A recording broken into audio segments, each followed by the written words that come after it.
Ya podemos. Bueno, pues nada, lo primero darles a todos la bienvenida a las charlas de la CIGE, nuevamente para muchos y otros creo que por primera vez. Así que bueno, hoy tendremos a Adriana González que charla la ser novato en una experiencia genealógica en el contexto colombiano. Así que tendremos una charla interesante como siempre. Simplemente para los que son nuevos, las charlas, bueno, pues tendremos la presentación de Adriana y les voy a pedir que apaguemos todos los micrófonos allí para que no haya interferencias. Cualquier pregunta que queramos hacer, la escribimos por el chat o pedimos, más que escribirla mejor, pedimos turno de palabra por el chat.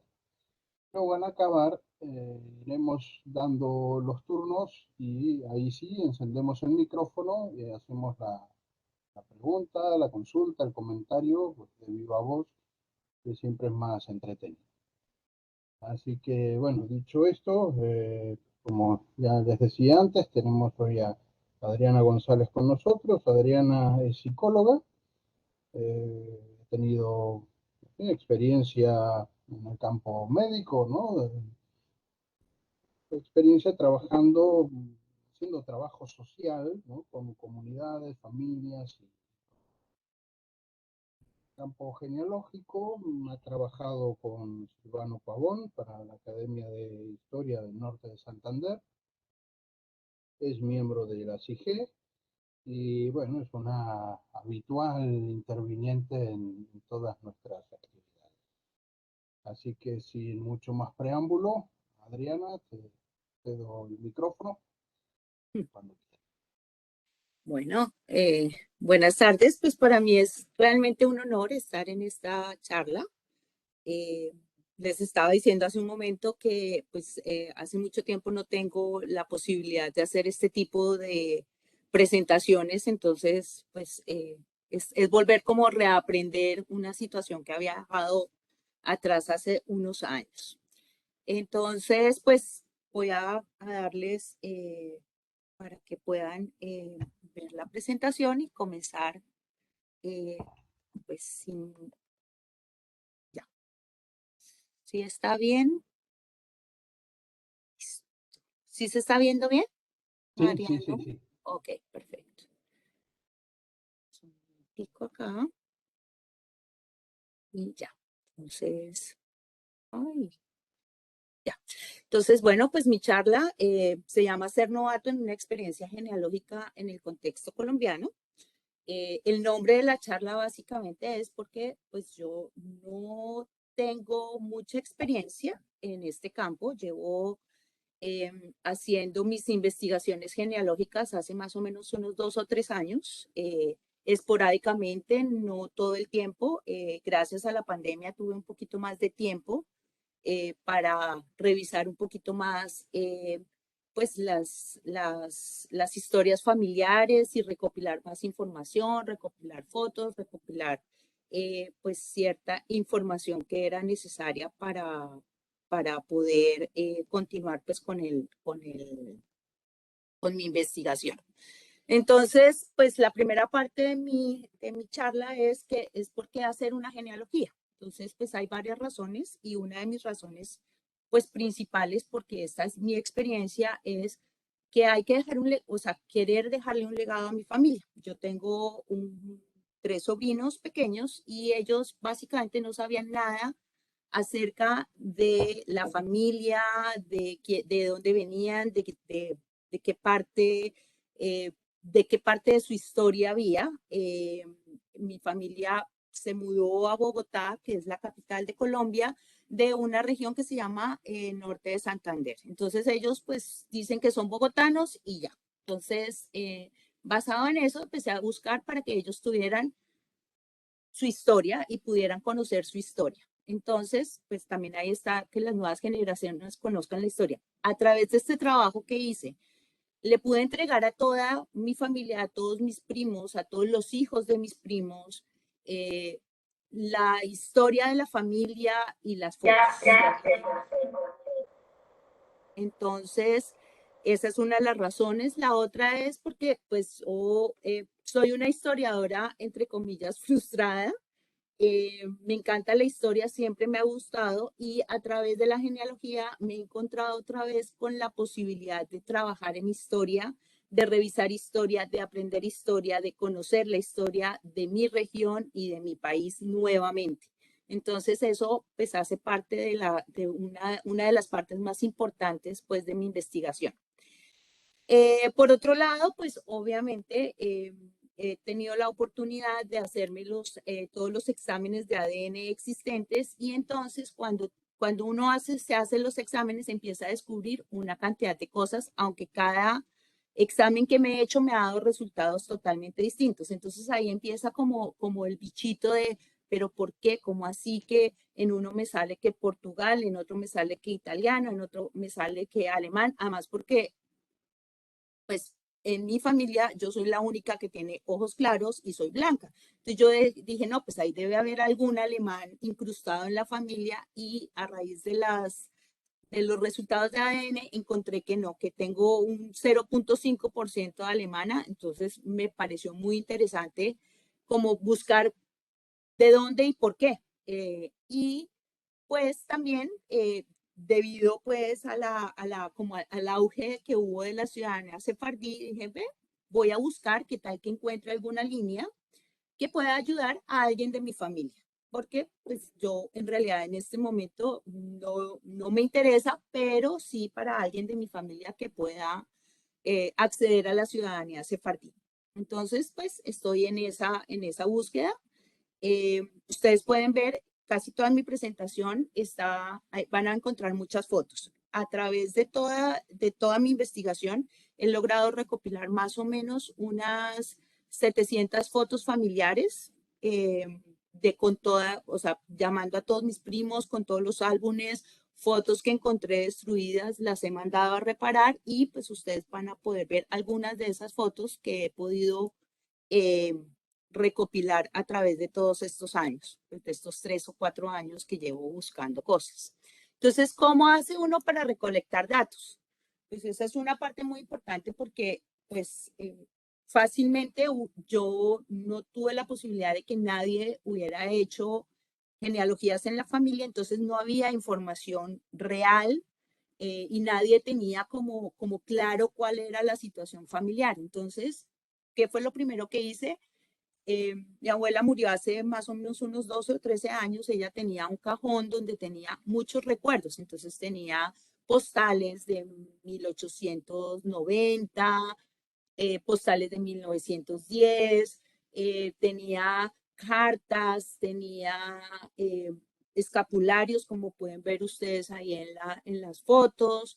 Entonces empecé pues a buscar como a organizar esa información que tenía y a mirar nombres y a revisar, pero quién será esta persona, pero de dónde será, etcétera, etcétera. Entonces ahí fue como mi primer acercamiento a cómo era la historia de mi familia. Después empecé a recolectar información con las personas que quedan vivas.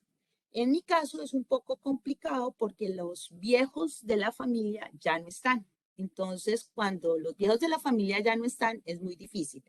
Y los que quedaban vivos se negaron a hablar acerca de las historias familiares porque ellos querían dejar eso que había pasado atrás. Entonces, me tocó hablar con como los hijos de los viejos, o sea, mi papá, mis tíos y sus primos, hermanos, y a través, pues, de entrevistas empecé a recolectar información de toda mi familia.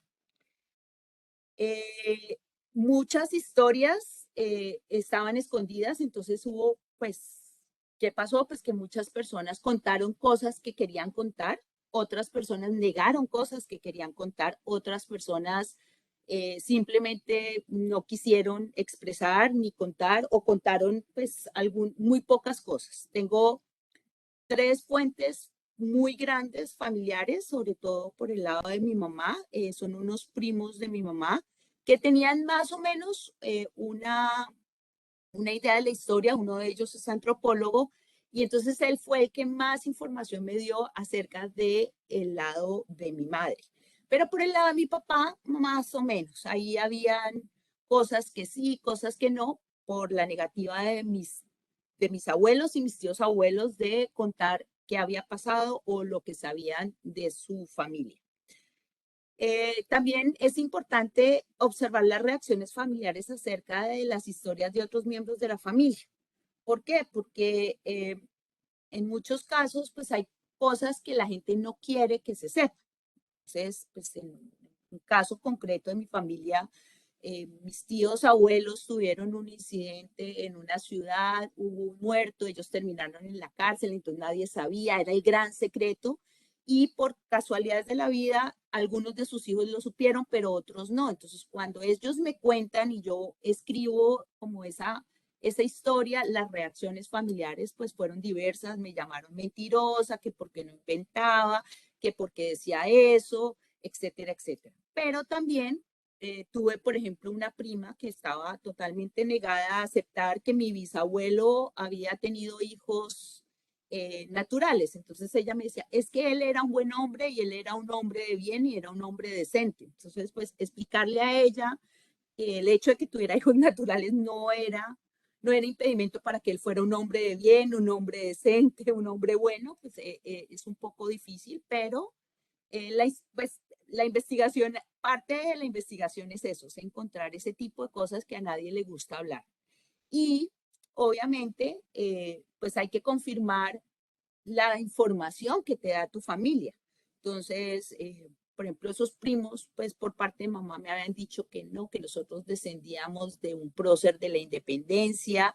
Entonces yo me puse a buscar y cuando encuentro, pues que no, entonces, pues es como empezar uno a buscar y a revisar las fuentes primarias. Entonces hay que meterse a Google, hay que buscar libros, hay que aprender a entrar en todas las páginas que nos puedan acceder para poder confirmar que parte de las historias que nos han contado o que nos quieren ofrecer los familiares o sean ciertas o no, confirmar cada una de esas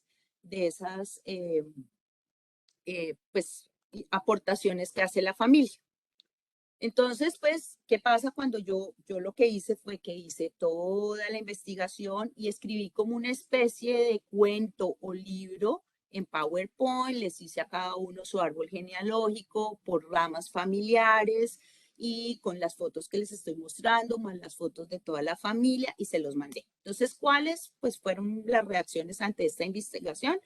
Es que pues muchas de esas personas, pues yo mandé más o menos unos 80 emails con esa investigación.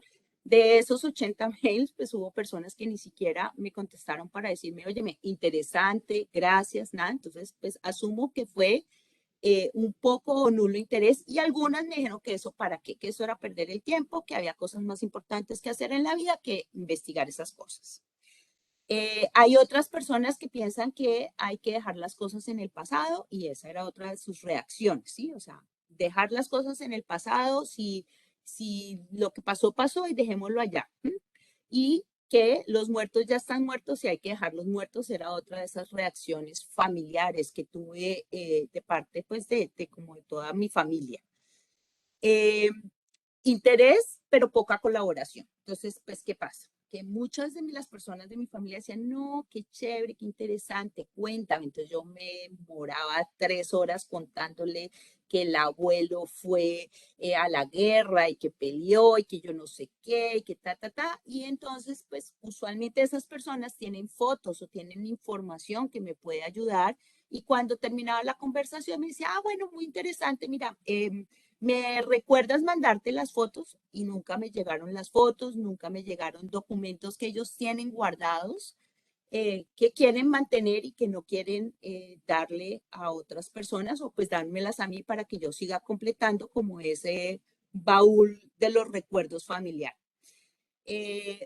también pues hay un interés monetario o obtener un beneficio. Entonces, ¿qué pasa? Pues que casi todas las familias en algún momento tuvieron pues dinero, tuvieron bienes, fueron, digamos que, entre comillas, ricos. Entonces, las preguntas eran si éramos ricos, ¿dónde está el dinero? Vamos a pelear el dinero, busquemos los testamentos para poder pedir las herencias, ¿dónde está la herencia? Inclusive alguno me llamó y me dijo que él había conseguido un abogado que estaba dispuesto a pelear para que nos devolvieran los bienes, o sea, que es, pues pasa en las familias, entonces esa es otra de las razones o de las reacciones que puede haber en una investigación de este tipo a nivel familiar. Y la otra es ocultar información porque está a poder, y vuelvo a lo mismo, tengo familiares que se han negado a darme información a pesar de que tienen libros, tienen fotos, tienen eh, documentos que pueden servir para complementar la información y que me harían muchísimo más fácil encontrar ciertas partes. Por ejemplo, en este caso es este señor que ustedes ven que tiene gafas oscuras, se llama Fortunato González y él fue coronel de la guerra de los 1000 días en Colombia. En Colombia hay un registro de todas las personas que en el Archivo General de la Nación está el registro de las personas que lucharon en la guerra civil. Extrañamente, a pesar de que él era del bando del gobierno y debería estar la información, no existe información de él. Pero esta familiar mía sí tiene esa información y nunca me la ha querido entregar. Entonces, eso es pues como parte de su poder hacia la investigación y poder decirme, pues yo lo tengo y no te lo voy a dar. Entonces, esa es otra de las reacciones. ¿Cuáles son los pasos? Pues de una búsqueda. Entonces, pues la primera cosa que yo hice y lo sigo haciendo es que siempre compro cuadernos, lápices y borradores. Yo soy más o menos buena con los computadores, sé manejar Excel, sé manejar las páginas, sé manejar ciertos programas, pero nada cambia un cuaderno cuadriculado con un lápiz para poder borrar, para poder tachar, para poder hacer anotaciones. Tengo 7 cuadernos en total de información. Cada vez que entro en cualquiera de las páginas de búsqueda o cualquier información, escribo absolutamente todo. Tengo cuadernos completos de toda la información que me dieron mis familiares en las entrevistas. Eh, entonces, me parece que cuando uno comienza un tipo de investigación de estas, es súper importante tenerlo escrito y no tenerlo escrito en el computador, sino a mano y letra, porque ahí hay cositas que cuando tú como que dices, ay, sí, eso está en el cuaderno rojo, entonces yo busco el cuaderno rojo y ahí encuentro el dato que necesitaba. Inclusive muchas veces estoy buscando después de un año o 6 meses algún tipo de información y busco en los cuadernos y ahí encuentro una anotación con highlight que dice algo importante y me ha servido mucho. He usado, obviamente, Family Search. Family Search es para todos y creo que todo el mundo lo sabe, una de las mejores fuentes de información que hay, especialmente en el área donde yo estoy buscando. Gracias a Dios, Family Search tuvo la oportunidad de digitalizar y de escanear absolutamente casi toda la información que existe en el norte de Santander. Entonces está, pues, la facilidad de tenerlo. Contactar personas en Family Search. Cuando yo empecé, yo buscaba y revisaba y cuando veía que había algún dato que me podía interesar, entonces obviamente le escribía a esas personas. Hay personas que me ayudaron, pero tremendamente, otras no tanto, pero sí es una buena forma de poder encontrar información. Y un amigo que está en esta charla me comentaba que él había hecho su investigación y que él había entrado tantos datos dentro de su investigación familiar que en este momento él ya tenía muchos de los datos de Family Search desbloqueados, o sea que él tenía facilidad de acceso. Entonces, eso es una buena oportunidad que si aprendemos a usar Family Search podemos sacarle el jugo total. Hacerse exámenes de ADN. los exámenes de ADN dan 30 días, nos das gratis. Nos dan 30 días gratis. Cuando tú te haces el examen de ADN, tienes la oportunidad de tener 30 o 60 días gratis de información. Entonces, en Ancestry, en MyHeritage, en casi todos te dan 30 días y ahí tú puedes acceder a la información y puedes tener, encontrar información que te sirva para que puedas seguir con tu investigación. Otra cosa que yo hice mucho al principio, sobre todo cuando no entendía muy bien Family Search y no sabía muy bien cómo era, yo llamé a las parroquias y me hice amiga de todas las secretarias de las parroquias que había en el norte de Santander. ¿Qué hacía? Pues de alguna manera con alguien les hacía llegar chocolates, dulces, flores, etcétera. Y esas señoras se comportaron de una manera maravillosa, me entregaron muchas partidas de nacimiento que muchas veces son muy difíciles de conseguir. Entonces, es importante que cuando uno llame se haga amiga del secretario, que uno se hace amiga de los secretarios, se hace amigo de la persona que está a cargo del archivo y una sonrisa, un chocolate hacen muchas más cosas que una rabieta. Encontrar, bueno, y esta pues creo que es la mejor parte de todo, una de las mejores partes de mi investigación, y es que yo entré a todas las páginas como Facebook, como Twitter, como pues donde hay grupos que hablan de genealogía, y dentro de esos grupos y dentro del Twitter encontré a alguien que se llama Silvano Pavón Villamizar. Y él es historiador en el norte de Santander. Silvano ha sido la persona que me ha guiado en esta investigación personal. Siempre es bueno que conozcamos a alguien que es historiador, que conoce la historia de la región que estamos investigando, porque hay muchos datos que en los libros no se encuentran. Entonces, doy un ejemplo claro. Alguna vez estaba revisando los archivos de Pamplona y empecé a ver que habían muchas personas testando al mismo tiempo. Pero ¿por qué todo el mundo está testando como en este mes? Qué cosa tan rara. Y llamo a Silvano y le digo, Silvano, ¿por qué todo el mundo o sea, me pasó esto? Me dice, no, lo que pasa es que seguramente en ese momento, Adriana, había un brote de cólera, alguna epidemia, y la gente testa más rápidamente.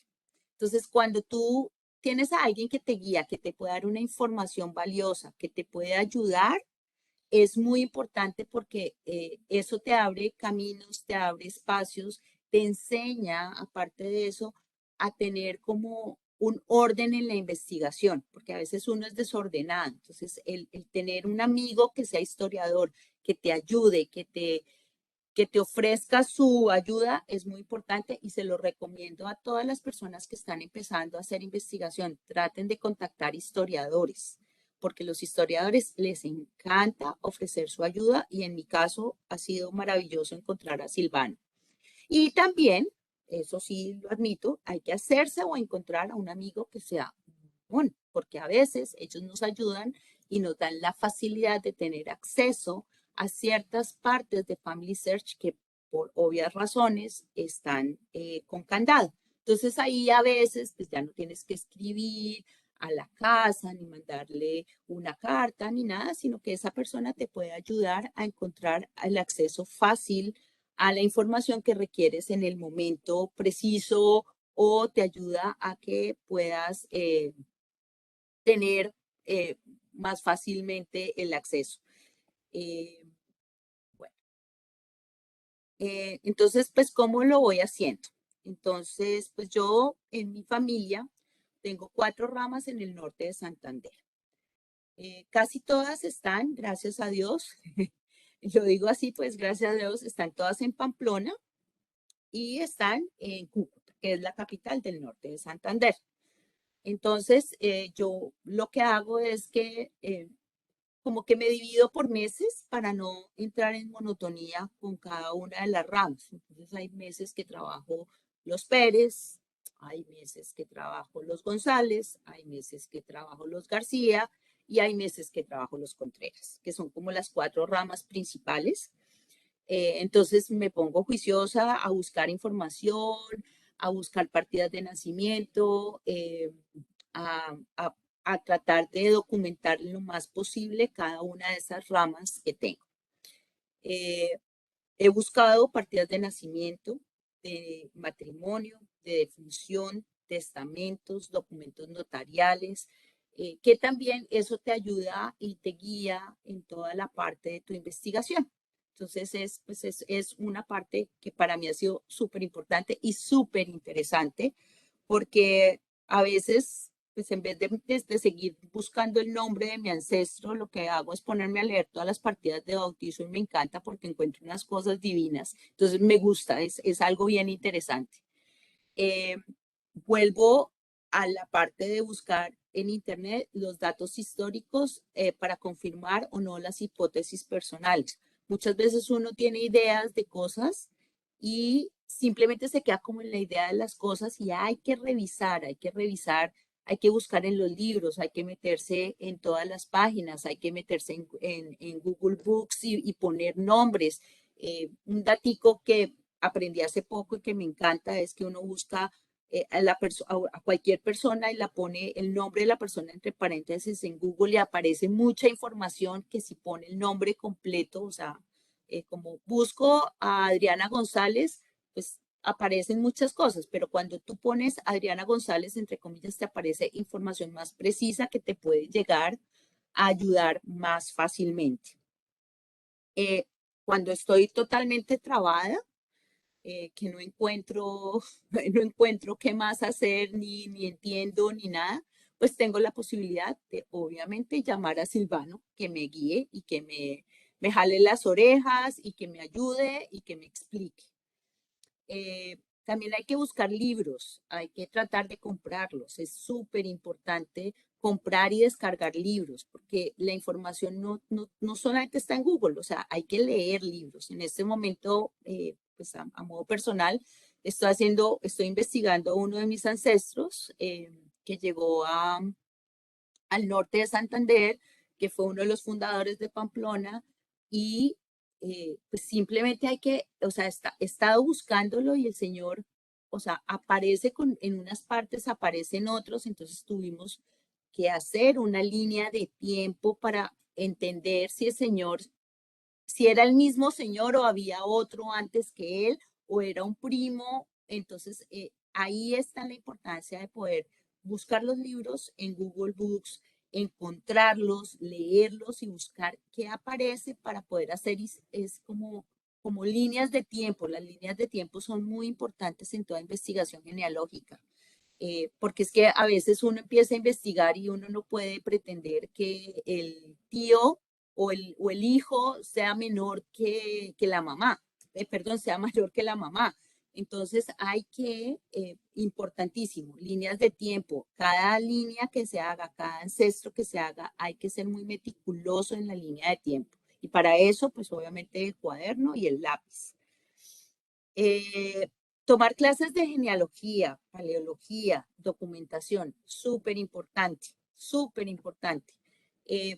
Las clases, bueno, ahora que las CIGEC, gracias a Dios, está haciendo las clases, pues eso es un mundo que se abre para muchas personas.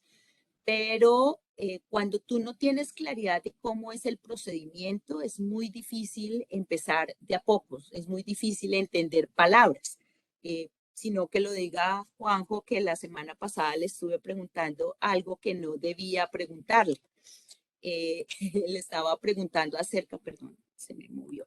Le estaba preguntando acerca de una ciudad que se llamaba Circa y él tuvo que explicarme que no era una ciudad, que era aproximadamente en latín. Entonces, eso es importante cuando tú tomas clases, cuando tomas clases de paleología. Las clases de paleología nos ayudan a entender lo que dicen la letra de médico en los libros.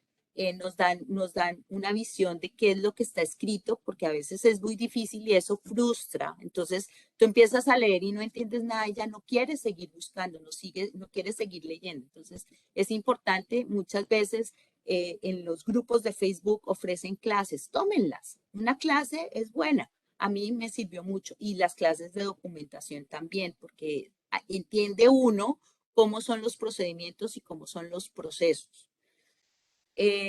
Me han ayudado muchísimo los grupos de Facebook y los grupos genealógicos de Facebook. ¿Por qué? Porque todo el mundo pone información que a veces es relevante. Ahí yo encontré a la CIGEC, yo he encontrado clases, yo he encontrado información que para mí es importante. La gente pone libros, pone datos. Entonces, esos grupos de Facebook son importantes y es bueno estar en esos grupos para obtener información que se necesita. Siempre hay alguien dispuesto a ayudarlo a uno. Siempre hay alguien dispuesto a dar una información relevante que te pueda ayudar en tu investigación. Entonces, muy importante los grupos de Facebook. Y obviamente asistir a las tertulias y a las charlas de la CIG. Para mí ha sido súper, súper beneficioso porque habían muchas cosas que yo no tenía claras. Había muchas cosas que yo no tenía como en esa, como con la seriedad que debía tener. Entonces, pues yo al principio hacía así la genealogía, pero yo nunca buscaba, nunca, por ejemplo, documentaba los nacimientos. Yo buscaba y decía, ah, sí, mi abuelo Ernesto García nació el 2 de agosto de 1900, pero yo nunca le tomé foto a la partida de nacimiento, nunca le hice la indexación correcta. Entonces, gracias a las tertulias entendí que eso era una parte fundamental, una parte, pero súper fundamental de cualquier tipo de investigación. Y muchas gracias por su asistencia. Si tienen alguna pregunta, estoy dispuesta a ofrecer mis respuestas. Muchísimas gracias, Adriana, por esta charla, por, bueno, compartir con nosotros tu experiencia. Y a mí varias cosas que me gustaría recalcar, ¿no? De lo que has mencionado, una vez mencionado un poco esas postales, la de tu abuela que decías. eh, a mí siempre me ha parecido, ¿no?, muy importantes las cartas familiares, comentarios que se hacen entre la familia, a veces algún allegado, contienen mucha información, mucha pequeña historia, mucha intrahistoria, ¿no? Eh, Otra cosa, ¿no?, que comentabas ahí también de un ancestro, como que la labor del genealogista, ¿no?, es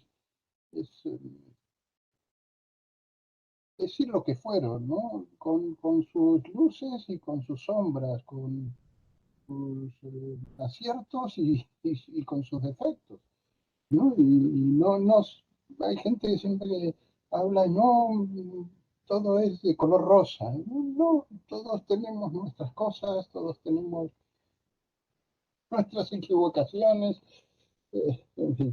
Y luego otra cosa que yo creo que es fundamental y muchas veces, ¿no?, yo creo que hay mucha gente como que basa un poco la genealogía exclusivamente en Internet, ¿no? Y yo, sin embargo, no concibo un genealogista sin biblioteca, sin libros de genealogía, sin revistas, sin trabajos, son, bueno, pequeñas cosas que has mencionado y que me han agradado mucho.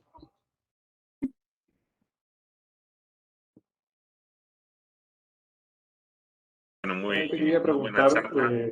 perdón, Sí, sí, Pablo, no, adelante. le quería preguntar sobre el tema de ADN que comentó, que no me quedó muy claro.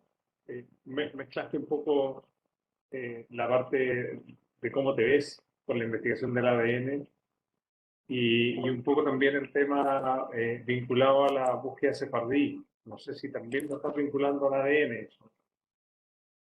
Pues mira, Pablo, lo que pasa es que cuando yo empecé a hacer pues la investigación, mi cuñada me dijo, te voy a regalar un kit de ADN. Entonces yo, ok, entonces ella buscó y me lo compró. Entonces, cuando fue el de MyHeritage, y entonces en ese, pues salió que yo tenía 13% sefardí. Ah, porque obviamente, ya lo comenté, en mi familia la única ojiclara y medio blanquita soy yo, porque el resto son más oscuritos, pelinegros. Entonces, pues, obviamente era como que en el área donde mi familia vive, llegaron muchos alemanes, entonces era como que seguramente es alemana. Entonces era como confirmar eso. Y cuando me llega, pues mi prueba me dice, no, tiene un 13% sefardí, tiene portugués, italiano, español, pero absolutamente nada de la parte alemana, que era como mi expectativa, ¿no? Inclusive mi expectativa también era que tenía que tener un nivel muy alto de africana, o sea, de africana de Nigeria o de algún lugar así, porque pues mi hermano es totalmente opuesto a mí, es totalmente moreno, entonces yo decía, no, tiene que haber mucha sangre mezclada.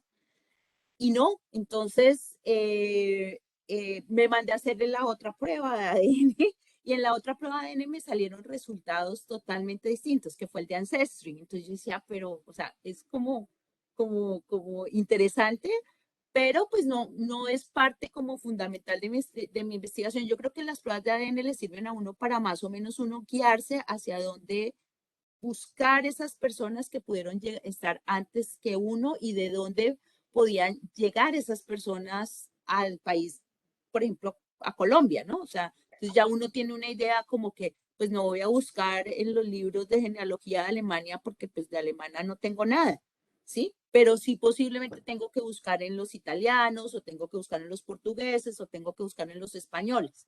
Era eso. Ok, mira, hay una definición, no sé si es tan certera, pero primero las características físicas corresponden a mucho menos del 1 o 2% de tu ADN. ¿Ya? Entonces, la verdad es que tú puedes tener un 5% de alemán y en ese 5% están los rasgos que tú estás identificando. ¿Ya? Lo que también pasa y que también es súper importante tiene que ver con las comparaciones. En general, yo lo comenté en mi charla, los hermanos Sí. tienden a tener el 35% en común. Entonces, no es tan raro que los hermanos sean muy distintos de otros, como también no es raro que sean muy parecidos, porque un poco ahí juega la parte aleatoria de lo que tiene que ver con la transmisión del ADN. ¿Ya? Así que la verdad es que el ADN sirve un poco para identificarse. Si uno realmente quiere saber lo que tiene que tener el ADN de todos los hermanos. Ojo que la cantidad de hermanos distintos supera los 1.000 millones que te puede dar todos los Sí. ADN de tus papás. Entonces, está tener los ADN de los papás y más o menos tener el ADN de los 4 abuelos te dice realmente cuáles son todas las posibilidades que pueden pasar por ti. Así que Pues es Pablo, como para jugar después un de tu poco. charla, precisamente compré el kit para podérselo dar a mi papá y a mi mamá. O sea, es mi idea para tener como una idea más seria, ¿no? O sea, obviamente. Pero sí, si tu charla fue, pues, esclarecedora en ese sentido, porque yo estaba Bueno, sobre, qué bueno, me alegro. Cuando te lleguen esos resultados, te yo los mando, te ayudo feliz, feliz. Y te lo los otro mando. que quería un poco, tal vez, me perdí un poco de tu respuesta porque tuve un problema con el computador. Ah, Bueno, tuve otro problema con el computador. El ADN sefardí en este momento no es una prueba de nada, ¿ya? O de sea, nada. la nacionalidad sefardí se obtiene a través de documentación y tú puedes tener cero ADN sefardí, pero sí puedes demostrar tu descendencia de un judío que haya sido certificado y probado como una persona vinculada a lo que tiene que ver con o la expulsión o la conversión y ya tienes tu ciudadanía. Claro, Eh, eso en este momento es absolutamente claro para mí, pero pues hace 2 años fue como, oh, entonces, ¿Dónde pido mi pasaporte? claro, ¿dónde? ¿A dónde voy? ¿Dónde firmo? Pero pues ahora ya que eso ha sido parte del proceso y creo que para muchas personas es parte de ese proceso. O sea, muchas personas, yo sé que en Colombia muchas personas están haciendo toda su parte eh, pues del proceso de la investigación sefardí y muchas se mandan a hacer el examen esperando encontrar la prueba contundente para pedir los papeles. Entonces, pues es parte de todo, ¿no? Ahora Hay que darle tiempo al tiempo. Además que tú puedes tener 100% de una ascendencia judía y no estar vinculado a un judío que haya sido expulsado ni un judío que haya sido procesado o converso. No va por ahí, así que no es. No va por ahí, Papel, pero es puro papel, tiene que ser puro papel. El pasaporte sí, es no, como toda la ciudadanía. O tienes los tienes toda la documentos, razón. nada. No sé si Camilo quería decir algo porque estaba así como alzando la mano, como diciendo, para el carro. Pues tienes que abrirte el micro, Camilo. En el celular, Camilo, abajo. Ya. No, felicitar a Adriana porque mi búsqueda genealógica pues parece calcada a lo que hizo Adriana. Yo empecé, claro que yo no empecé con los familiares, esa parte sí la omití completamente, pero sí es una experiencia calcada. Me pareció muy interesante la charla, Adriana, te felicito. Gracias. No, aprovecho yo también para felicitarte, Adriana. Enhorabuena por la charla, ha sido muy instructiva. Y antes de dar paso a más preguntas que pueda haber, solamente sí quería recalcar una cosa que, sobre todo para los que están aquí presentes hoy, que están haciendo el curso o cualquier persona que se esté iniciando en la investigación genealógica, has dicho una cosa al comienzo de tu charla que creo que es fundamental, que es el desmitificar la memoria familiar. Porque muchas veces nos viene dada, ¿no? De nuestros abuelos, de nuestros padres, de nuestros tíos, que nos cuenten alguna anécdota, algún hecho que creemos a pies juntillas, ¿no? Y damos por bueno porque es lo que nos cuenta la familia. Pero cuando descubrimos que no es así o nos empeñamos en saber si es verdad y descubrimos que no, primero hay que tener valor para reconocerlo, uno mismo. Es decir, ojo, esto no me casa con lo que me han contado, pero es lo que la documentación me aporta. Tengo que asumirlo por tal. Porque si hay algo que es verídico en la investigación histórica y genealógica, es que uno nunca debe de creerse lo que sabe. Y sabe que en cualquier momento puede cambiar, incluso cuando tienes una prueba que contradice la otra, que las dos son buenas, pero tienes que sopesar e intentar ver cuál de las dos encaja con la realidad documental e histórica del hecho, ¿no? Y creo que eso es fundamental. Hay mucha gente que no es capaz. Comentabas tú que una de tus primas o una de tus parientas nunca aceptó que un bisabuelo, creo, o el abuelo tuviera un hijo natural. Hay que tener la capacidad de decir, ojo, esto es cierto, está aprobado y va en contra de lo que me han contado. No pasa nada, es la realidad, ¿no? O sea que eso es Y, lo no, y ahora ya no es uno, ahora son dos. Ya le encontré otro. tuvo una vida intensa. Sí, se divirtió. Y con lo entretenido que son los primos nuevos. Totalmente.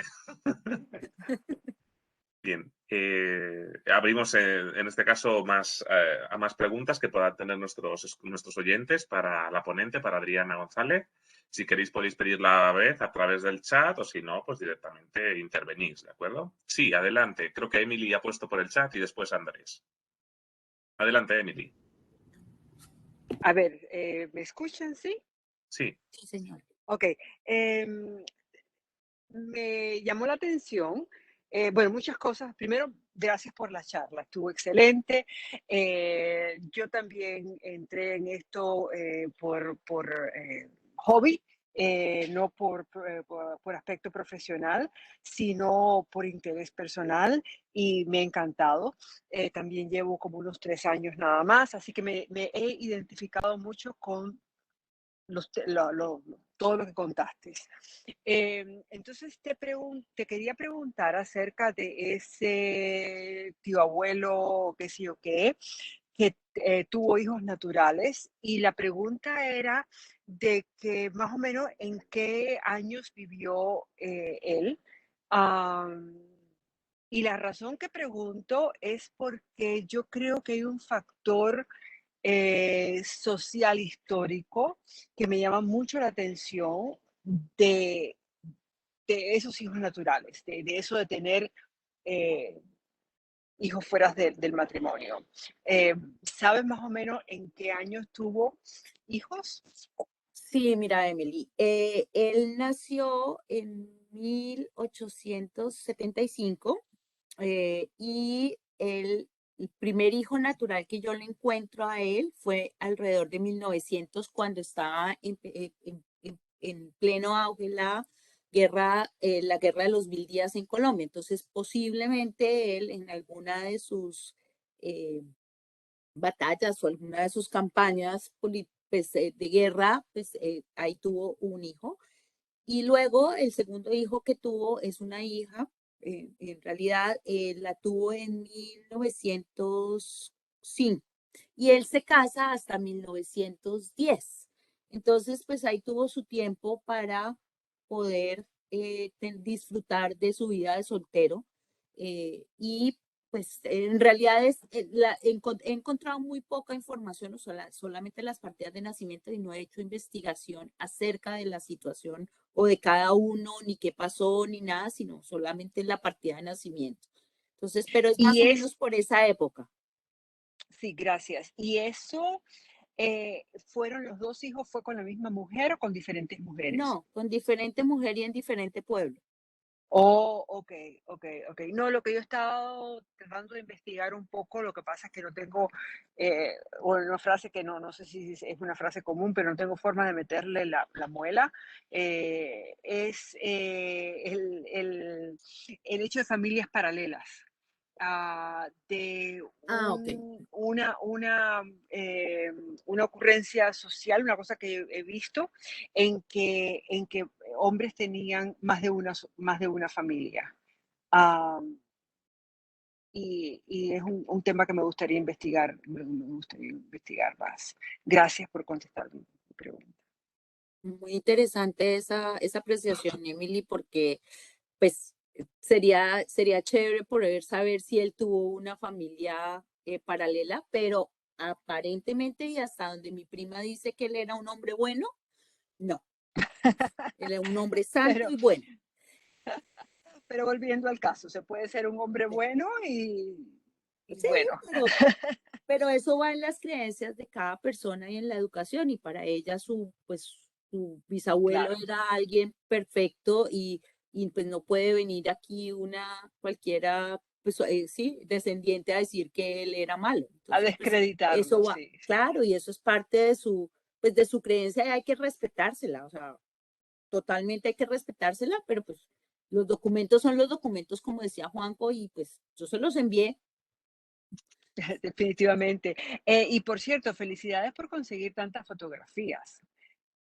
Ha Eh, sido un uh, trabajo, tengo más, pero ha sido un trabajo largo, largo, muy largo y muy y difícil. a mí me parece una cosa, una parte muy importante porque como que le da vida al árbol, tener las fotografías de las personas, pero pues tampoco es fácil de que la familia comparta. Yo personalmente creo de que muchas veces no es por no querer compartir, sino más bien porque, ay, eso no tiene importancia. No les da importancia que les damos nosotros. Y entonces no, hay otras cosas que hacer, se ocupan en otras cosas y simplemente no Sí, comparten. eso me ha tomado cada viaje a Colombia, una visita a una casa familiar y decir, ay, qué rico ver fotos viejas y empezar a revisar y a tomar fotos, fotos, fotos, fotos, fotos, fotos, fotos, fotos, sin saber quién es y después ir y preguntarle a otras personas, ¿tú sabes quién es esta persona? ¿Sabes? Me puedes decir, sí, o yo creer que era una persona, no, no, no, esa no ella es tal persona. Entonces ha sido interesante y en realidad, por ejemplo, cuando mandé el documento que yo hice de regalo a mi familia, lo que más les gustó fue las fotos, más que lo que Claro, escribí, las fotos. claro, Estaban claro, todos claro, felices claro, por claro. las fotos. Sí, sí, sí, sí, sí, eso es lo que más aviva, o sea, o más puede interesar a una persona. Me parece que excelente estrategia de ir a visitar y usar esa oportunidad. Muchas gracias, Adriano. Gracias a ti. Sí, a mí también me parece sumamente interesante el tema de la fotografía, ¿no? Yo también soy una acumuladora de fotos, porque pienso que a partir de una foto puedes iniciar toda una investigación, ¿no? Creo que la fotografía es muy importante. Bueno, yo también ya te digo, soy una acumuladora y me parece genial lo que me encantó ver Gracias. todas las fotos. Gracias. Gracias. De la palabra Andrés Villegas. Gracias, Juanjo. Bueno, felicito a Adriana. Como lo dijo Camilo, yo me identifico y con la mayoría que ha escrito ahí por el chat. No sé si tú has podido leer lo que te han escrito, Adri, y es que la inmensa mayoría estamos de acuerdo en que eso es exactamente la vida de un genealogista. O sea, el genealogista, eso de color de rosa o la vida más espectacular, o que a uno se le aparece la hada madrina y le cuenta todo, no. Yo les he contado acá y creo que tú habías oído ese cuento. Yo llevo 30 años haciendo genealogía, pero desde hace más o menos unos 10 o 15 años para acá empecé a hacer esa misma tarea tuya, exactamente igual. Y eso que en esa época no había la felicidad de Family Search ni los accesos a los recursos tecnológicos de hoy. Nuestro Archivo General de la Nación no estaba digitalizado. Es decir, tocaba ir a las bibliotecas y a las parroquias y era una experiencia igual súper interesante. Igual que tú al puro principio, tuve toda clase de oposiciones, dudas, eso el que se cree el dueño de la información y que como tiene la información, entonces usted se va a fregar para el resto de la vida porque nunca se la pienso dar. ¿Y sabes cómo conjuré yo todos esos males? En un aquelarre familiar. Hice lancé una propuesta y dije, voy a sacar el libro de la familia. Y Adri, yo ya llevo dos, por el lado de papá, antes de que falleciera, y ahora ya pues por el lado de mamá, que estaba muy, muy sentida porque tuvo que cuidar a papá sus últimos años. Eso fue una transición dura, él perdió la memoria, bueno, etcétera, etcétera. Entonces mi mamá como que volvió a nacer ya con su libro, ya era el de ella, era el de su familia y tal. Y siempre nos vamos a encontrar todo lo que acabas de contar, que es divino además. Segundos y terceros matrimonios, hijos que nadie conocía, temas de los que no se hablaba, las famosas herencias. Tú no te imaginas lo que todo el mundo me dice a mí, y ver que nada más a pedir las tierras de no sé dónde. Bla, bla, bla. Eso es así, tal cual. Pero Adri, lo más interesante, o sea, ¿cómo te digo yo que eso se conjuró? Yo imprimí los dos libros. Ojo, eso sí, imprímelos, pero no te afanes que te van a llover más enemigos porque va a haber más de uno que va a decir, y yo porque no salgo ahí, y porque la fecha mía está mal. Entonces uno Todo, empieza sí. a responderle a todo el mundo, pues usted no está ahí porque yo le escribí no sé cuántos correos, pues nunca me quiso contestar, su fecha no está bien porque aunque yo les mandé un mail diciéndoles, necesito la revisión de los órdenes de los hijos de Periquito de los Palotes, pues usted nunca me quiso dar esa respuesta. Y uno los va conjurando, los va conjurando. Lo que sí te garantizo es que poco a poco van a ir confluyendo hacia ti. O sea, la próxima guardiana de la información vas a ser tú, porque en la medida en que uno comparte, no te imaginas lo que le va llegando. A mí eso me impresionó. Sí, O sea, eso parece ciencia ficción, futurología, nueva era. Pónganle el nombre que ustedes quieran. Yo lo el llamo secreto. sí, el secreto, cualquier cosa. Yo lo que yo digo es que lo que uno hace con cariño y comparte con cariño, eso se le devuelve exactamente igual. Tú te imaginas, si yo tenía una colección de fotos que era impresionante, tú no te imaginas la que tengo ahora. Y es de esa forma. Y no te afanes, lo que se te viene es largo, es largo, Sí, no, va a seguir lo siendo lo tengo penoso claro, Andrés. y tortuoso, pero no te afanes, ahí estamos nosotros para darnos la mano. Lo segundo que te quería contar es que sigue chequeando. Yo ya soy coterráneo, yo ya soy, ¿cómo se llama? Eh, Español como Juanjo. Yo ya soy español. Ya tengo mi ciudadanía española, ya tengo mi pasaporte español y tal. Y bueno, espero poderlo usar pronto.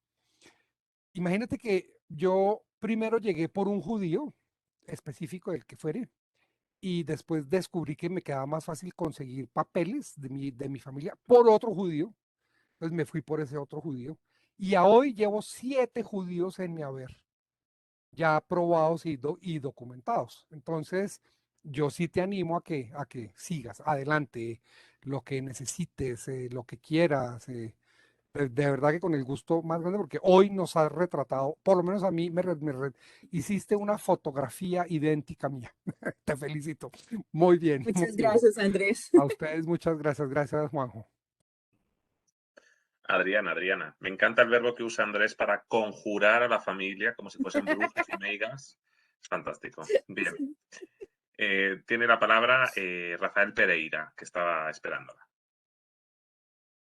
Ya, hola Juan José, ¿cómo están? ¿Me escuchan? Porque yo sí los he escuchado un poquito entrecortados, entonces de pronto es por la conectividad de los que estamos en provincia. ¿Bien? Te oímos Bueno, perfecto. bien. Muchos comentarios, algunas dudas y otros comentarios que yo creo que sirven para aportar bastante. Bueno, lo primero era la pregunta sobre cuál es la utilidad práctica de los exámenes. Ya sabemos que los exámenes de ADN pues no me van a dar un resultado que me permita entender el 100% de la ascendencia. Pero si de pronto pues le han encontrado alguna utilidad práctica, como por ejemplo para plantear la hipótesis de la procedencia de la migración dentro de lo que es Latinoamérica. Por ejemplo, vinieron de Cuba, vinieron de Brasil, vinieron de... en fin. Esa sería la una, pues no sé si tengan algún caso. Porque entre otras cosas, en el caso colombiano yo he visto, algunos familiares han hecho la prueba y yo encuentro que pues nos saldrá peruano. Entonces yo veo que sale mucho el tema de peruano y yo digo, bueno, de pronto algo de peruanos pues tendremos, pero hasta qué punto más bien es una coincidencia genética entre la población del Perú y la de Colombia, solo que en Colombia no hemos hecho el mismo soporte documental de las pruebas de ADN que nos permitan remitirnos a Colombia, ¿cierto? Entonces no sé qué opinión tengan sobre eso. Lo segundo, sobre las dificultades institucionales y las dificultades documentales. Digamos, sobre las dificultades institucionales, yo me he encontrado con un caso parecido al que, al que estaba comentando Adriana, de los militares de la guerra de los 1000 días. Entonces, yo tuve un caso que también era un coronel, pues todos ascendieron en esa matazón que hubo, pues todos ascendieron rápido de rango y luego también les dieron más rangos, inclusive después de haber salido de la guerra para tratar de compensar todo el esfuerzo. Y tuve un caso de un coronel. Digamos, yo encontré el soporte documental dentro de un periódico de la época, que entre otras cosas lo pude encontrar gracias a la plataforma de Google. Y lo encontré y me decían, sí, tal Rafael, entonces fungió como coronel en tal situación y logró lo siguiente. Y entonces yo dije, bueno, sencillo, voy al archivo del ejército y les pido la información que debería reposar en los archivos del ejército. Y me respondieron en 5 renglones, no figura ningún Rafael Cabral en los archivos de... Y yo dije, pero ¿cómo no me va a figurar? Que me digan que no existe. Entonces, pues ahí surgen 2 situaciones, yo creería. Una que yo he venido a aprender más que todo el ejercicio que hacen los genealogistas, ¿cierto? De entender que uno, con lo que es la Iglesia Católica, toca muy por las buenas, muy negociado con los secretarios, con la curia, con el padre, con todos. Pero también con el escenario estatal, digamos, yo soy abogado, entonces yo he tenido que irme por un lado un poco más contencioso. Obviamente, pues ustedes ya tienen todo el bagaje de lo que es el derecho de petición, ustedes saben que eso es ley 1755 y que en consecuencia pues es información que deben proveer, ¿cierto? Y que además, por si lo queremos tener en cuenta, yo lo reitero mucho en mi entorno porque pues inclusive en el sector profesional, hay muchos abogados que lo desconocen. Nosotros tenemos la ley estatutaria del acceso a la información, ¿cierto? Que sería la 1712 de 2014. Y pronto eso trae alguna utilidad para el tema. Entonces es, oiga, esta información es pública, deberíamos facilitarla. Obviamente la de la curia no entra, ¿no? La de la Iglesia Católica. Pero entonces eso es una herramienta muy útil porque, por ejemplo, con ocasión de lo del ejército, yo me encontré que yo dije, bueno, me están tomando el pelo si me dicen que esto no lo tienen. Entonces es un poco contencioso, pero lo que yo dije fue, voy a darle clic al estilo de abogado, no al estilo negociado, por ejemplo, un genealogista. Entonces pasé el oficio de la queja disciplinaria. Entonces no me siento orgulloso de eso, pero resultó muy útil. Porque presenté la queja disciplinaria contra el funcionario, contra el mayor, o el capitán, no recuerdo. Y eso fue cuestión de 10 días y ya tenía todos los archivos en los que mágicamente sí me apareció todo el proceso de jubilación y de retiro del coronel. Entonces, tienes que de pronto tener en cuenta eso. Yo, digamos, lo encaminé por el lado de, si yo tengo este soporte documental en un periódico y tú me dices que no, o bien estás cometiendo un prevaricato, o bien me estás negando el acceso a una información que es pública. ¿Listo? Entonces, eso tiene una utilidad. Muchas gracias por el dato, Rafael. Dime. Que muchas gracias por el dato. Yo por ejemplo, con respecto a esa parte pues, de los archivos del ejército, yo tengo algunos amigos que están en el ejército, entonces traté de contactar a los que son a los que trabajan con el archivo del ejército y les mandé emails y todo, nunca obtuve respuesta. Inclusive por ahí uno me dijo, no, yo tengo un contacto y cuando vengas a Bogotá, entonces te llevo, pero eso está todo en cajas y te toca revisar. Y a mí no me En importa, yo ese voy y momento, reviso. en ese momento la persona con la que yo estaba saliendo, pues ella trabajaba en el comando. Entonces dijo, bueno, pues de entrada pues le van a facilitar y no fue sino ir a radicar la petición y que le dijeran, no, no la puede radicar. Entonces, pues yo pienso que sí es muy útil, lo cual obviamente es ilegal, ¿no? Pero pues, son cosas con las que uno se encuentra en la vida real. Entonces, pues digamos así como yo creo que es útil, muy útil el historiador y el geneólogo, pues también es útil muchas veces el abogado. Entre otras cosas, porque también hay unas dificultades históricas. Yo obviamente lo traigo a colación porque yo soy un poco amateur en el tema, yo lo hago a título de hobby personal, ¿cierto? Y con todo lo que fue el proceso de nacionalización portuguesa, entonces pues yo me enamoré del tema. Pero es también que tengamos en cuenta pues esas dificultades históricas de las que hablaba Adriana, en términos, por un lado, de la transformación del territorio, ¿no? Por ejemplo, todo lo que es Meta y Bichada, pues dependía de Bogotá, ¿cierto? Y todo lo que era Popayán, pues ustedes ya saben que es el que está metido allá en la rosca de Popayán, pues sabe cómo acceder bien a los recursos. Pero también hay otros, y es que traías el tema de los hijos naturales. Yo me he encontrado con alguna particularidad y es que no todos los registros eclesiásticos son fidedignos, ¿cierto? Digamos muy de la mano de eso que uno dice, uno no se casa por la pareja, sino se casa por los hijos, pues por eso es que se casaban. Y por eso mismo es que nosotros vamos a ver algunas inconsistencias, yo creería, y es que yo he encontrado algunas inconsistencias entre soportes documentales de la misma parroquia, donde al parecer lo que ocurre es que hay un hijo natural, pero lo están tratando de tapar para darle una calidad que le permitiera menor estigma social, por ejemplo. Entonces recordemos que esa era otra época. Bien, son muchos temas. El tema del secreto, sí, siempre se presenta ese secreto en las familias y muchas veces lo atacan a uno. Digamos, no es sino que uno saque las publicaciones, los comentarios y se hacen sonar al día, a los 2 días ya están, pero con toda la fuerza que eso es volver a unir a la familia, aún así sea por medio de Claro, para que este, todos se vayan en contra de uno por decir eso. Los niños no deben enterarse de esas cosas. ¿cierto? No, y de hecho hubiera sido más fácil, de hecho parte de esa labor, y que me encantó mucho el comentario que hizo Andrés, es, sí, en últimas, pues el geneólogo pues termina siendo el albacea o el guardador de la historia familiar, y realmente eso es muy útil también para solucionar algunas cuestiones que uno dice, ah, con razón, esto explica muchas cosas, con razón esto pasa en esta familia, con razón tienen cierto tipo de conductas que uno dice, ah, ok, es que acá hubo un hijo natural y eso rompe una herencia o eso rompió, bueno, X cantidad de situaciones. Lo último era una pregunta sobre el tema de la nacionalización portuguesa, pues como para traerlo a colación. En el caso nuestro colombiano, pues para los que les interese el tema, porque acá ustedes pues serán los duchos en ese tema, pues cómo logran ese anclaje, ¿no? Digamos, a veces es como muy difícil identificar quién es el que sí está en esas causales y uno prevé como, bueno, pues de pronto algún apellido me sirve o no, y eso es un salto muy grande, ¿no? Porque entre otras cosas hay muchos que tendrán la ascendencia, pero como decía Pablo, no necesariamente eh, están en el marco de lo que es que hayan sido expulsados propiamente, sino que hay unos que, por ejemplo, fueron condenados acá en la Inquisición, en los 50 años que hubo de Inquisición en Cartagena, pero que aún así no aplican, ¿no? Dentro de lo que es el destierro. Bueno, eso, lo último sería, digamos, obviamente, pues con mucho gusto, lo que necesiten, pues acá en territorio pues estamos algunos, si necesitan un abogado, por supuesto que también para lo que es acceso a la información. Obviamente la idea es que nos ayudemos y pues nos podamos compartir pues los recursos como lo que le comentaba Adriana para poder acceder a cómo lograr que esas instituciones abran el camino. Listo. Muchas Muchas gracias. gracias. Muy buen dato lo de poder pedir en el ejército un derecho de petición, porque el registro no está en el Archivo General de la Nación. Inclusive tengo entendido que hay registros de la Guerra de los 1000 días, que ya pues están archivados en el Archivo General de la Nación, pero los de la Guerra del Perú no existe absolutamente nada que esté documentado. Lo tiene el ejército y ellos sí lo tienen archivado, pero no está a nivel público. Yo tengo algún familiar que estuvo en la guerra del Perú. Entonces es interesante poder tener acceso a esa información.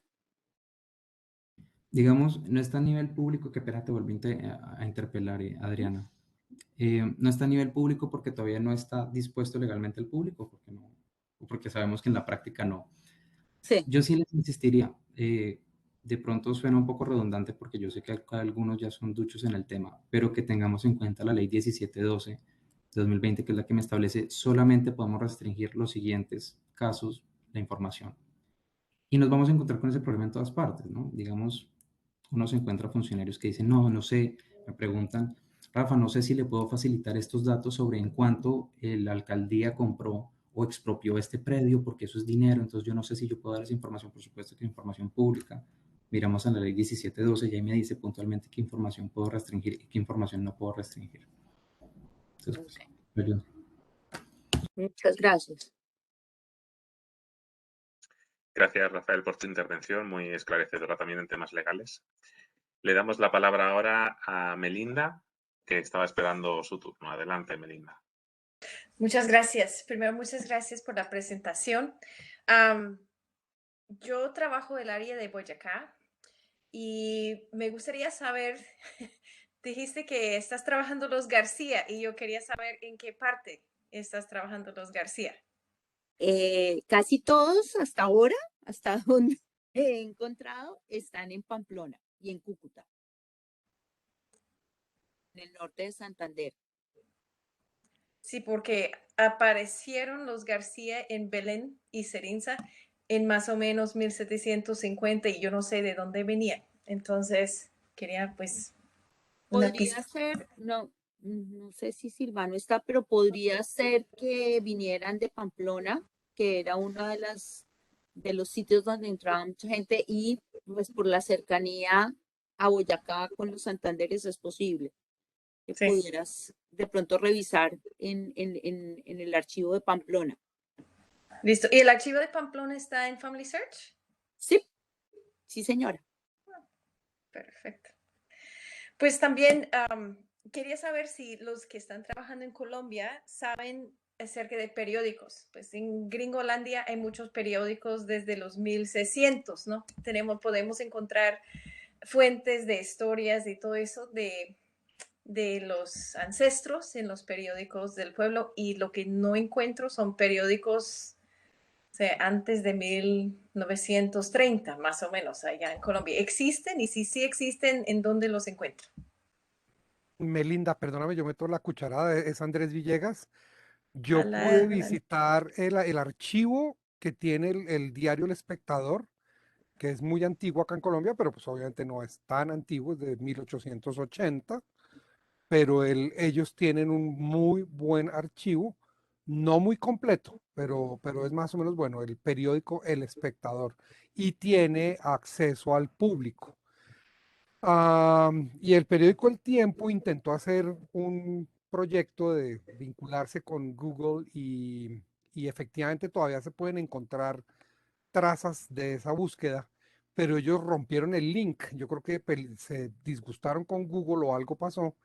Entonces existe, pero llegar es muy difícil, hay que googlear mucho, debes googlear mucho, pero sí aparece, de pronto aparece el periódico El Tiempo y El Tiempo lo tienen más o menos completo, pierden los años 20 del siglo pasado, lamentablemente, ese periódico se funda en el año 1911, se pierde algo del año 20, pero mira, yo he encontrado cosas hasta de los años 30, finales de la Primera Guerra hay algo y se acaba, los 20 está muy incompleto, 30, 40 y de ahí para acá era muy bueno, pero lamentablemente si logro encontrar ese vínculo, lo comparto acá por el chat.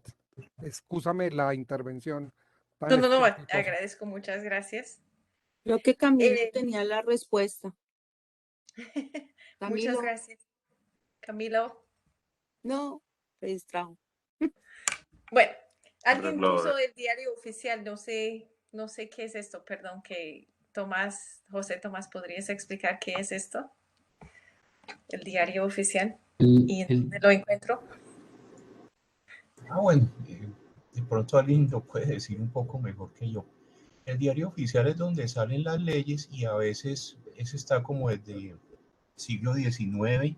Lo que pasa es que como pasó con el tiempo, también se rompió el enlace, porque yo hace un par de años pude encontrar unos documentos sobre la batalla de los Chancos, que yo tengo la certeza que mi tatarabuelo falleció en esa batalla, aunque no tengo digamos, el dato exacto, y en el archivo militar, como comentaban ahorita, de pronto puede estar eso.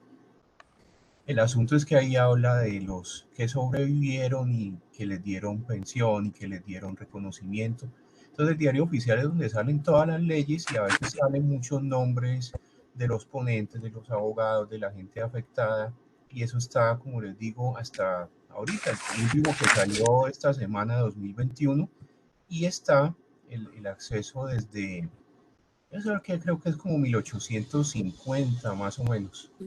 Está ¿Y bueno. el acceso en dónde lo encuentro? O sea, ¿tienes que ir en persona o es accesible?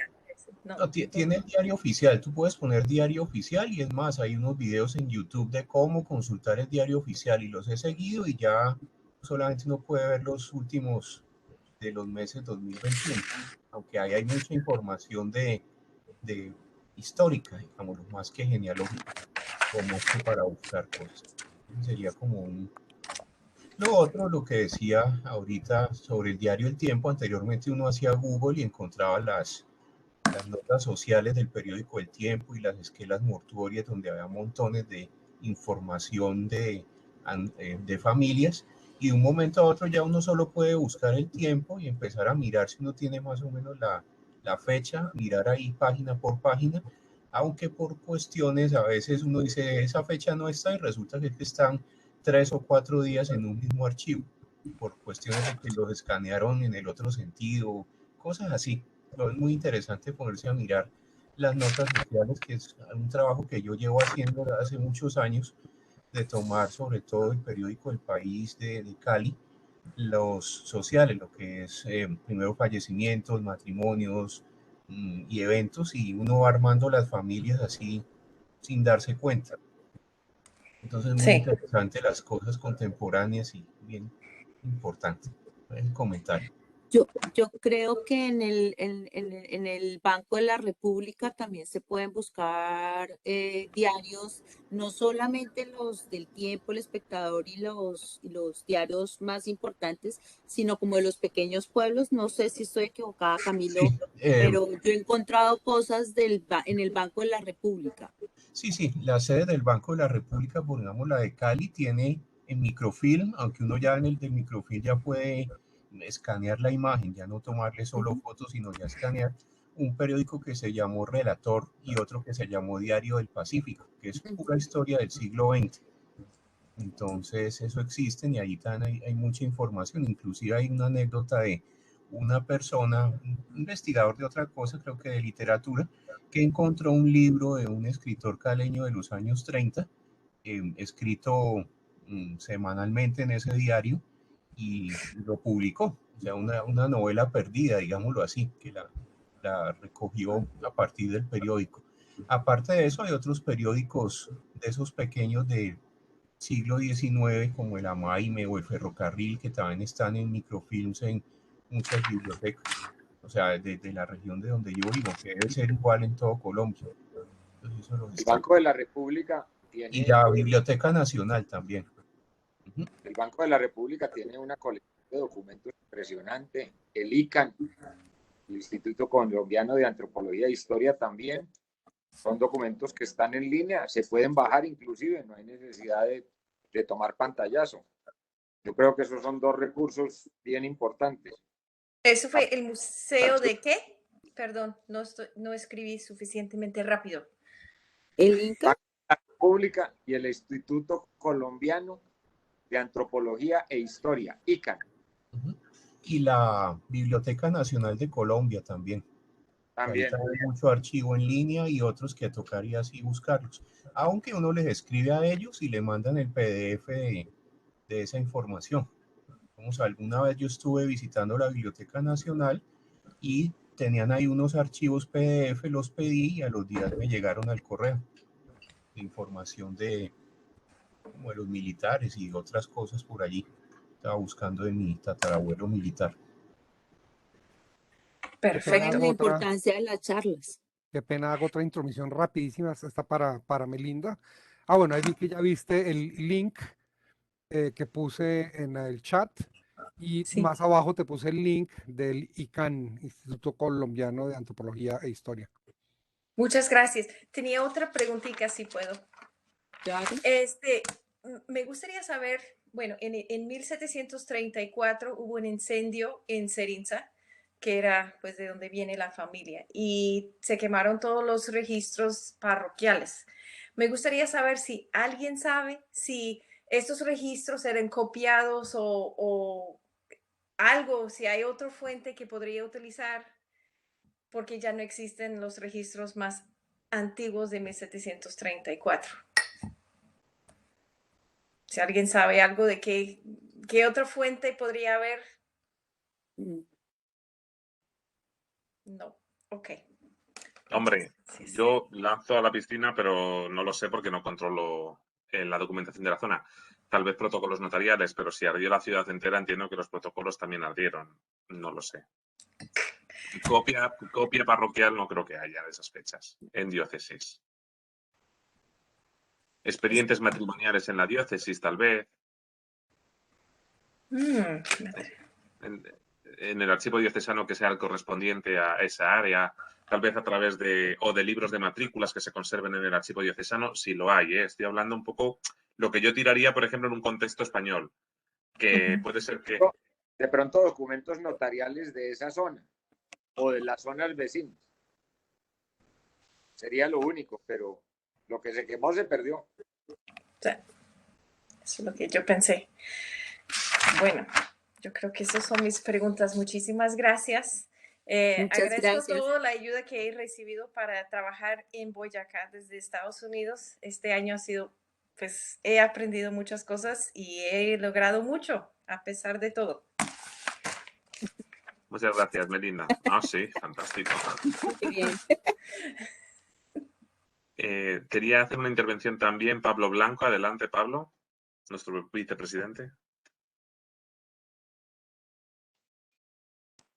¿Me escucha ahí? Sí. Quería comentarle respecto a la pregunta de Rafael, que para qué sirven estos exámenes de ADN y qué te entregan. La verdad es que hay dos búsquedas principales, que es lo que la gente, por qué la gente se mete a esto. Hay un tema de salud, en que las páginas de ADN con la muestra que tú te hiciste te marcan tus tendencias. Es como si quisieras un examen de sangre que te dice lo que te está pasando, el examen de ADN te dice cuáles son tus tendencias corporales, es decir, si produces poca vitamina B, si tienes una tendencia a tener la presión alta, qué es lo que te podría llegar a pasar, y te dice cuántas de esas cosas dependen de tu ADN y cuántas cosas eres propenso a lo ambiental. ¿Ya? Ahora, ¿para qué se usa además, desde el punto de vista de la genealogía? El tema, y un poco también me parece que lo comentó Adriana, depende en qué página te hagas, te va a decir qué combinación de etnias propone que tú tengas. ¿Ya? Ahora, a mí en lo personal, las páginas que son muy parecidas a mi árbol genealógico, o sea, que me coinciden los resultados con mi investigación, son 23andMe y Ancestry. Páginas como MyHeritage no me coinciden en nada, y últimamente Family Tree DNA cambió su algoritmo, entonces también hay una diferencia importante a lo que había antes a lo que hay ahora. Ya no está tan efectivo. Y la otra cosa por la que se usan estas páginas son para la búsqueda de contactos familiares, ¿ya? Porque te muestra además personas que se hayan hecho el test dentro de la misma página, entonces te muestra algunos niveles, te propone parentescos que tú puedes tener con esa persona. Es una propuesta porque como el ADN es aleatorio, tú puedes tener más ADN, puedes tener dos primos hermanos y con uno tener una coincidencia del 25% de ADN y con el otro un 10% de ADN. Ahora, adicionalmente de esto está, y está en lo que yo hago, que con la información que muestran las páginas de ADN, yo ayudo a personas que han sido víctimas de tráfico infantil o de secuestro y ayudo a esas personas que ya son adultas al día de hoy, que no tienen ningún vínculo biológico, porque todos sus papeles son falsos, yo los ayudo a encontrar sus papeles, perdón, su filiación, los ayudo a encontrar su familia biológica. ¿Ok? Es lo más práctico, lo que yo te puedo contar de mi experiencia.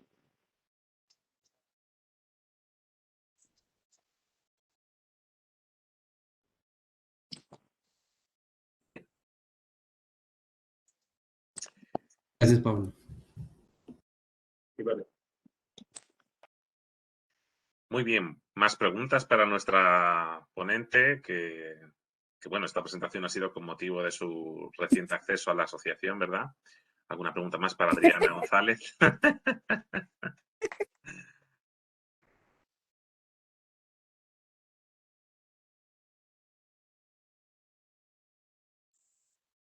Bueno, pues yo les quiero agradecer la asistencia a todos y pues espero que mi experiencia les haya dado luces a las personas que son nuevas, les haya traído gratos recuerdos a las personas que en algún momento comenzaron como yo y pues cualquier cosa que pueda ayudarles en lo poco o mucho que sé de algunas cosas, pues estoy disponible. Siempre asisto a las charlas, por eso para mí es tan importante asistir a las charlas, porque siempre hay alguien que nos da un dato que nos ayuda y nos complementa nuestra investigación. Adriana, aunque soy el último en meter la cuchara en tu charla, me sentí identificado, así como dijo Camilo y como dijo Andrés. Me sentí identificado completamente porque todos comenzamos así y la investigación camina en la medida que uno sea intenso y sea repetitivo y buscar por todas partes. Te felicito y fue una charla bastante fresca, muy elegante, muy bonita y eres una persona que sabe decir bien las cosas. Un abrazo. Muchas gracias.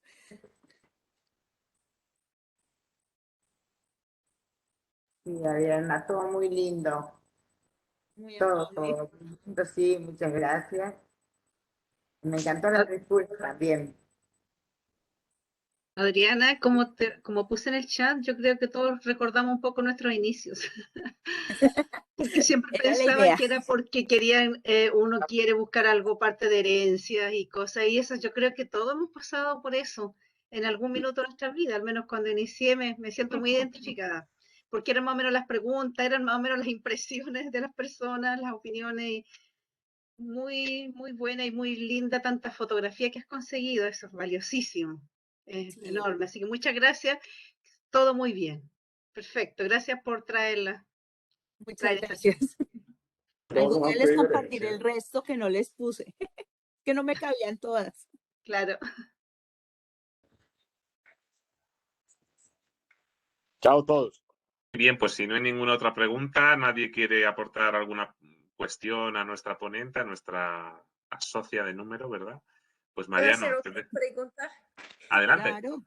Ok, pues yo no sé si esta aplica a todos o a algún colombiano, pero quiero saber quiénes han hecho una investigación sobre las indígenas, o sea, que alguien ha encontrado indígenas y cuál ha sido su experiencia en poder trazar las indígenas de tu familia.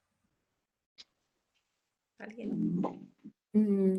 Sí, porque yo sé en Colombia no es muy chévere decir que uno es un indio, pero si uno tiene esa ascendencia, entonces uno tiene que decir, pues soy indio. En el Archivo General de la Nación, perdón. El Archivo General de la Nación, sobre todo en la zona de Boyacá, ha encontrado registros de, pongamos, traslados de indígenas de población y tienen los censos y los nombres como por familias. De pronto puede servir allí. El asunto es que la búsqueda por un dato así en el Archivo General de la Nación es muy dispendiosa. Uno pone y solo le saca unos, y si mira por otro documento puede sacar otros. Entonces por ahí encontré algo que los fondos indígenas, ahí hay mucha información sobre todo de padrones y censos y traslados de población a indígenas. No, Y puedes entonces buscar ahí también. las familias. Listo. Perdón. Puedes buscar también en los pueblos de indios, que eran también, hay muchos sitios y en las encomiendas hay información acerca de los indígenas y los nombres. También la ONIC, ¿cierto? Si pudiese comentar sobre el tema, por favor. Y adelante. Sí, gracias. Bueno, yo no soy colombiana, pero tengo también el caso de indígenas en mis ascendentes. Y hay un par de comentarios que puedo hacer. Uno es que con tiempo vas identificando el verbaje, las palabras que a veces usaban para identificar una persona que no era de descendencia española o que no era de padres españoles. En este momento se me escapan las palabras que yo he encontrado en la documentación cubana. A veces era así como nativo de la... era algo así como nativo de la tierra o algún comentario por el estilo, alguna, no necesariamente parto, mestizo y montañés, eso, bueno, montañés no lo conozco, pero sí decía algo como natural de tal sitio. Entonces ya cuando tú ves natural de Cuba o algo así, ya empiezas a sospechar.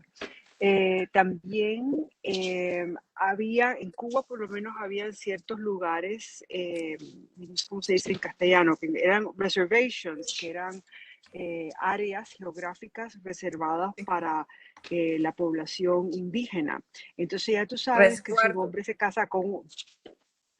sí, no sé si la palabra apropiada, pero bueno, si tú ves que un hombre se casa con una mujer que viene, en Cuba por ejemplo sería el caney, que una mujer que viene del caney y después no tiene forma de trazarla a ella, a veces, muchas veces, ya sabes que ella era indígena y quizás no tiene bautismo o no se encuentra porque no existen los libros o lo que sea, pero ya tienes alguna idea.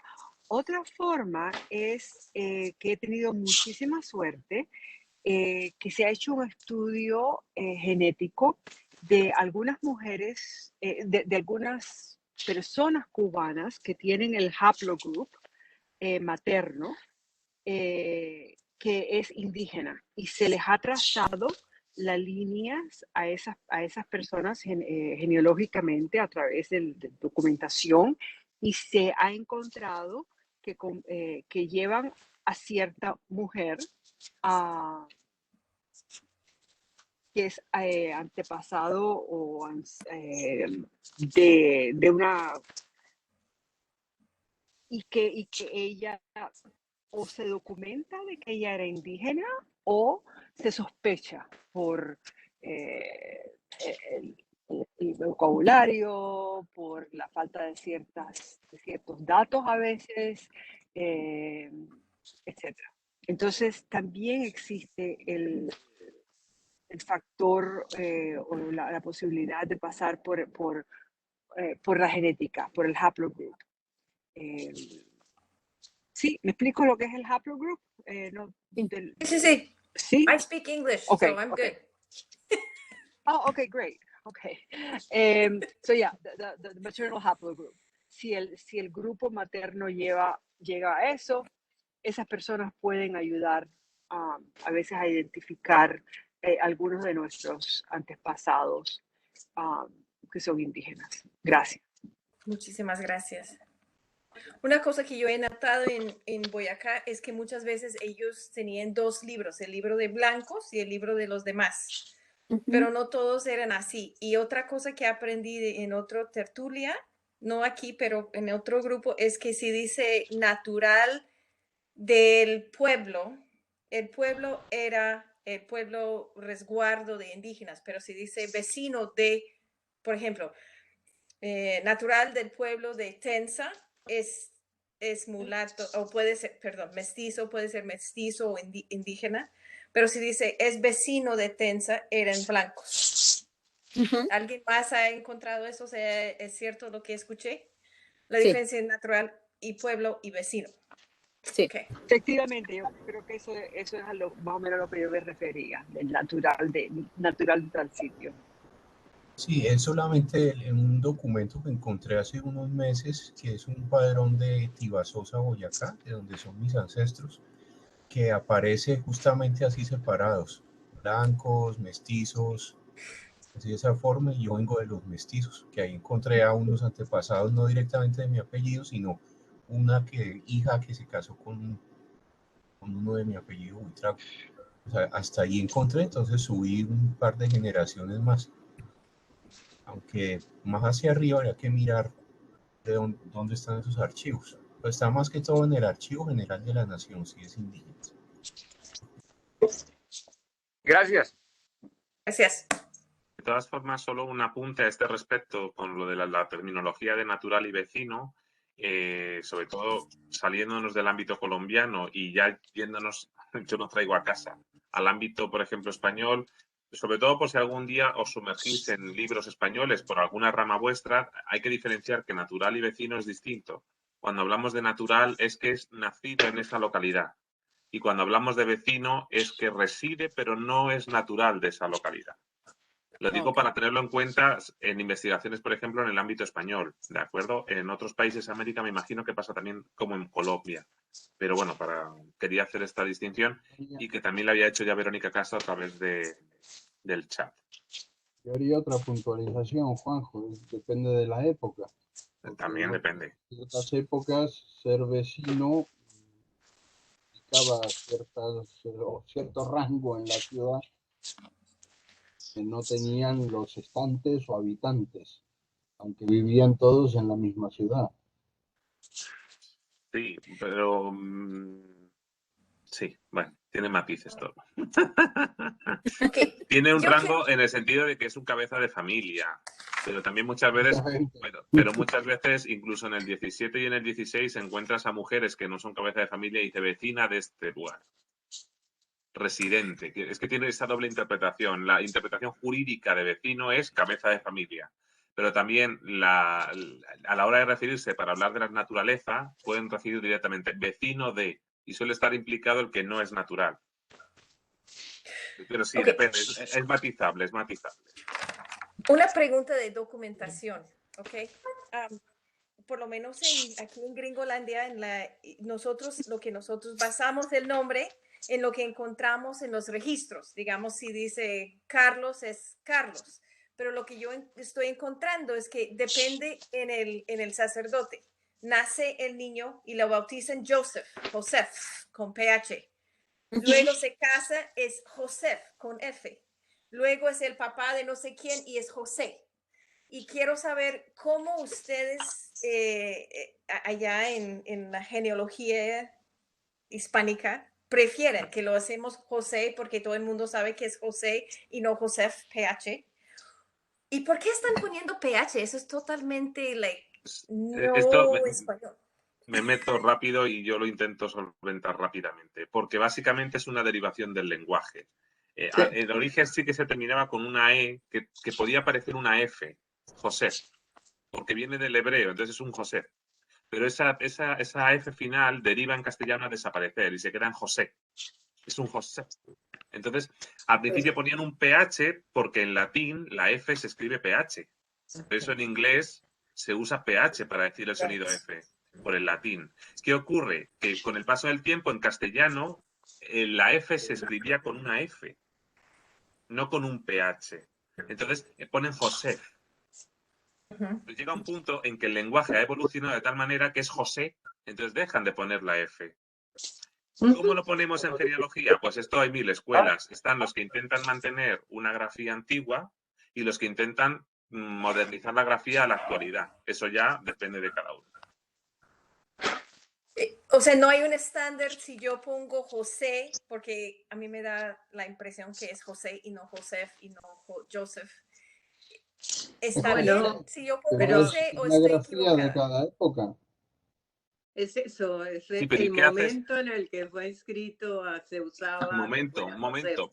¿Y qué haces con un señor nacido en 1780 que aparece bautizado con PH, que en 1805 se casa con F y que en 1830 aparece como José, por poner un ejemplo? Pero en mi árbol, ¿qué pongo? Yo. Pero esto es una particularidad mía. Yo pongo los nombres tal y como se ponen hoy. Yo. Okay. Pero es a elegir por cada persona con el criterio que tengan. O tal y como lo utilizaba esa persona. También. Pero a veces incluso lo utilizan de distinta manera. Y también Y si depende es que de lo cómo lo usaban. escribían. O sea, cómo Y lo si- escribía el escribano. Porque el Ah, escribano a veces por aburrimiento no escribía completo el nombre o cambiaba la forma de escribir el nombre. Yo creo que ahí lo que hay que hacer es que si uno tiene un documento que respalde la forma de escribir el nombre, se pone con el documento O sea, había sacado para cosas bien. respaldar. si hay 5 y en cada documento aparece de una manera, ¿qué? Los 3 nombres. De todas maneras, no hay una Difícil. normativa. En este sentido, a ver, para que nos entendamos, Melinda, es libre. Mientras tú tengas documentado que se llama José, Josef o José PH, pues tú decides y nadie se te va a echar encima. O sí, no lo sé. Otra vez. No. Voy Es la por el, gracia. yo voy por el Cualquier libro de bautismo. imprenta del siglo XVIII, las S aparecen como Fs. No son Incluso exactamente a iguales, principios, ¿eh? pero Mucho. la S no es una F, son distintas. Pero en imprenta aparece, es un símbolo. Lo alarga más. Sí, en cualquier libro impreso en castellano, años 20, años 30, las As aparecen acentuadas, ya no se acentúan. Las grafías de toda época. Otra cosa distinta, y yo ya ceso aquí mi intervención. Una cosa es cómo lo pones tú en tu base de datos, por ejemplo, Melinda. Otra cosa es si tú transcribes un documento. Yo como historiador, si transcribo un documento, lo transcribo tal y como aparece en el documento, desabreviando las abreviaturas. Pero si pone José PH, yo pongo José PH. Si pone Cazalina, con TH, Lina, pongo Catalina. O si vienen 2 T's, pongo 2 T's. Pero en una transcripción de un documento. Pero luego en mi base de datos, o en el libro que publico, o en el... Yo, por ejemplo, normalizo la grafía. Insisto. Muchas gracias. No sé si tenemos más preguntas. ¿No? Bueno, pues si no hay nada más, darte nuevamente las gracias, Adriana, por esta charla estupenda, este rato tan agradable que hemos estado todos, creo. Y bueno, y con esto acaban las actividades de este mes. Y el mes que viene, bueno, el miércoles que viene ya, enseguida, tenemos nuestra habitual tertulia. Lo que pasa es que no tenemos definido aún el tema. El tema lo pusimos ahí a votación, aún está la votación abierta. Voy a volver a publicar el enlace para poder votar. Pero bueno, ahí los temas principales que están ahí lidiando por estar delante son dificultades y resoluciones de investigación, genealogías y linajes medievales y libros y revistas de genealogía. Y luego ya más abajo van también, pero bastante arriba, empatados entre ellos, la Sociedad Virreinal Americana, cambios de apellido y la psicogenealogía, ciencia y cuento chino. Es un poco las preferencias de la gente que ha votado. ¿Cuál era la última, Mariano? Que no te he oído bien. ¿Cuál era la última? La psicogenealogía, ciencia o cuento chino. Psicogenealogía. Sí, Suena así cuento que, chino. bueno, pues aún está abierto. Yo lo pondré, les animo a todos a votar. Y bueno, y de ahí saldrá el tema de la tertulia del miércoles que viene. Y luego el 17 de noviembre tendremos otra charla que nos dará Antonio González Marrero de la Sociedad Canarias. La CGECA. La CGECA, sí. Vivir en Tenerife en el siglo XVI, el testamento de los más desfavorecidos. Y el 24 de noviembre nos la dará Verónica Castro Barrientos la ruta de los Scuti en Chile, desde Otón, Copiapó, Rancagua, Copiapó. Así que bueno, tenemos ahí un nutrido recorrido programa. interesante. Así que bueno, dicho esto, pues darles las gracias a todos y, bueno, y nos vemos el miércoles que viene. Nos vemos. Adiós. Nos vemos, muchas gracias. Gracias, buenas Gracias, tardes, Adriana, buenas nuevamente. noches. Muchas gracias a ustedes por la oportunidad. Estuvo Ya muy- después de 2 rones lo pasé. Mentiras. Pasaron los nervios. Sí, ya, con los 2 rones. Ahora a comer algo rico. Por favor, sí. Arepitas, arepitas venezolanas. Hasta luego. Hasta luego.